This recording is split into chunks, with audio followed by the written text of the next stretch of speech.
Star stories Telugu. Ramapuram అనే ఊరిలో తులసి అనే అమ్మాయి తన తల్లిదండ్రులతో కలిసి ఉంటుంది. తన తండ్రి చిన్న వయసులోనే చనిపోవడంతో తులసి వాళ్ళ అమ్మకు బంధువులందరూ కలిసి చక్రవర్తి అనే అతనికి ఇచ్చి రెండవ వివాహం చేస్తారు.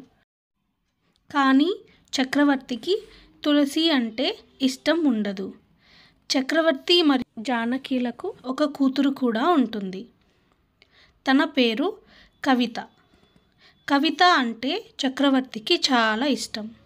చాలా బాగా చూసుకునేవాడు. కానీ తులసిని మాత్రం ఎప్పుడూ తిడుతూ అన్ని పనులు తన దగ్గరే చేయించేవాడు. ఇలా ఉండగా ఒకరోజు చక్రవర్తి పండుగ కావడంతో ఇంట్లో అందరికీ కొత్త బట్టలు తీసుకొని వస్తాడు. అమ్మా కవిత, పండుగ ఉంది కదా, నీకు కొత్త బట్టలు తెచ్చాను. రామ్మ, వచ్చి చూడు ఎలా ఉన్నాయో చెప్పు. చక్రవర్తి కవితకు మాత్రం బట్టలు తేవడంతో జానకి చూసి ఇలా అంటుంది. ఏమిటండి, తులసి కూడా మన అమ్మాయే కదా, తనకు కూడా కొత్త బట్టలు తీసుకొస్తే బాగుండేది. కవితకు మాత్రం తెచ్చి తులసికి తేకపోతే తను బాధపడుతుంది కదా. ఏమిటే నువ్వు నాకు చెప్పేది? అది నా కూతురు కాదు, కవిత మాత్రమే నా కూతురు. దేవుడా, నేను మరొక పెళ్లి చేసుకొని తప్పు చేశాను. నేను చేసిన తప్పుకు నా కూతురు అనుభవిస్తుంది. కనీసం తనకు మంచి అబ్బాయితో పెళ్లి జరిగేలా చూడు. తన అత్తారింట్లో అయినా తను సంతోషంగా ఉంటుంది. బాధపడకమ్మా, నాకు ఉన్న బట్టలే చాలు. నా గురించి ఆలోచించి నువ్వు మనసు పాడు చేసుకోకమ్మా. ఇంతలో చక్రవర్తి జానకితో ఇలా అంటాడు. ఏమే జానకి, రేపు మన అమ్మాయిని చూసుకోవడానికి పెళ్లివారు వస్తున్నారు. జాగ్రత్తగా ఏర్పాట్లు చేయి అని అంటాడు. నాకు తెలుసండి, మీరు పైకి చూడడానికి కఠినంగా కనిపిస్తారు, కానీ మీ మనసు చాలా మంచిది. తులసి కోసం మంచి సంబంధం తీసుకొచ్చినట్టున్నారు.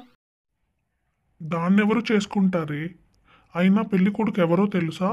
ఎంత పెద్ద ఉద్యోగం చేస్తున్నాడో తెలుసా? ఆ అబ్బాయి కవితని మన రామయ్య వాళ్ళ కొడుకు పెళ్లిలో చూశాడంట. అప్పటి నుంచి చేసుకుంటే మన అమ్మాయినే చేసుకుంటానని పట్టుకొని కూర్చున్నాడంట. పిచ్చి ఆలోచనలు మాని రేపటికి ఏర్పాట్లు చూడు. ఇంతలో తెల్లవారుతుంది. పెళ్లివారు రానే వస్తారు. రండి బావగారు, ప్రయాణం అది బాగా జరిగిందా? రండి చెల్లమ్మ. బాగున్నారా అన్నయ్య గారు? బాగున్నారా వదిన గారు?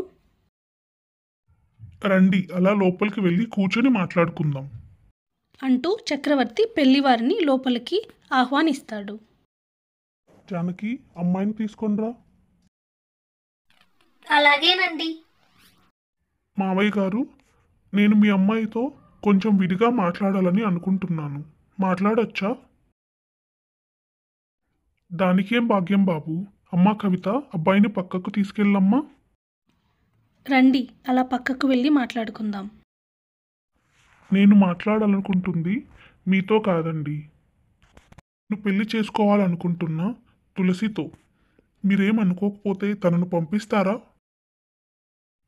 అదేంటి బాబు, మీరు చేసుకునేది కవితనే కదా?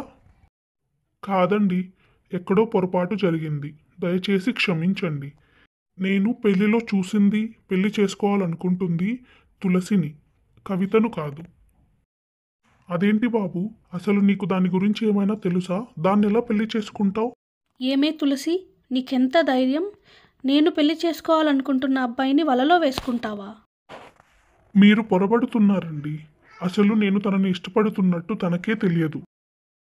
నేను ఈ పెళ్లికి ఒప్పుకోను. చిల్లి గవ్వ కూడా ఇవ్వను. దానిని ఎలా పెళ్లి చేసుకుంటారో చూస్తాను. అవసరం లేదండి, నాకు చిల్లి గవ్వ కూడా అవసరం లేదు. తనకి ఇష్టమైతే నేను తనని పెళ్లి చేసుకుంటాను. తులసి గారు, మీరు ఎవ్వరికీ భయపడాల్సిన అవసరం లేదండి. నేను మీకు ఇష్టమైతే చెప్పండి, మిమ్మల్ని పెళ్లి చేసుకొని బాగా చూసుకుంటాను. మా అమ్మా నాన్నలకు కూడా మీరంటే చాలా ఇష్టం. అలా తులసిని పెళ్లి చేసుకొని తులసి మరియు తన భర్త ఇద్దరూ కలిసి ఆనందంగా జీవిస్తారు. మీకు ఈ వీడియో నచ్చినట్లయితే లైక్ చేయండి, షేర్, సబ్స్క్రైబ్ చేసుకోండి.